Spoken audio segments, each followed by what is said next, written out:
Psychological Types by Carl Gustav Jung. Extroverted Intuition.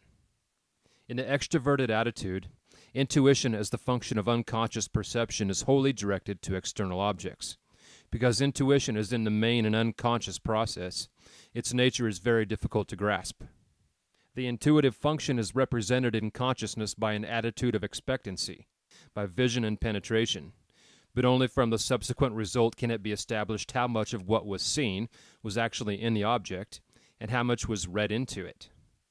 Just as sensation, when it is the dominant function, is not a mere reactive process of no further significance for the object, but an activity that seizes and shapes its object, so intuition is not mere perception or vision, but an active, creative process that puts into the object just as much as it takes out. Since it does this unconsciously, it also has an unconscious effect on the object. The primary function of intuition, however, is simply to transmit images, or perceptions of relations between things, which could not be transmitted by the other functions or only in a very roundabout way.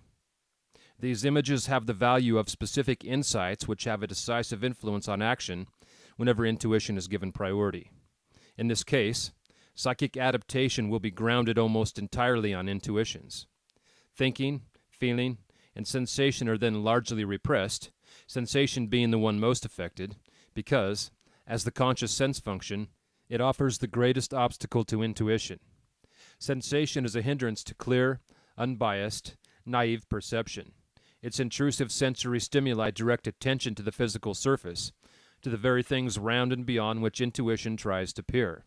But since extroverted intuition is directed predominantly to objects, it actually comes very close to sensation. Indeed, the expectant attitude to external objects is just as likely to make use of sensation. Hence, if intuition is to function properly, sensation must to a large extent be suppressed. By sensation, I mean in this instance the simple and immediate sense impression understood as a clearly defined physiological and psychic datum. This must be expressly established beforehand because, if I ask an intuitive how he orients himself, he will speak of things that are almost indistinguishable from sense impressions. Very often he will even use the word sensation. He does have sensations, of course, but he is not guided by them as such. He uses them merely as starting points for his perceptions. He selects them by unconscious predilection. It is not the strongest sensation, in the physiological sense, that is the core to the chief value, but any sensation whatsoever whose value is enhanced by the intuitive's unconscious attitude. In this way it may eventually come to acquire the chief value, and to his conscious mind it appears to be pure sensation, but actually it is not so. Just as extroverted sensation strives to reach the highest pitch of actuality, because this alone can give the appearance of a full life, so intuition tries to apprehend the widest range of possibilities, since only through envisioning possibilities is intuition fully satisfied. It seeks to discover what possibilities the objective situation holds in store. Hence, as a subordinate function, i.e., when not in the position of priority, it is the auxiliary that automatically comes into play when no other function can find a way out of a hopelessly blocked situation.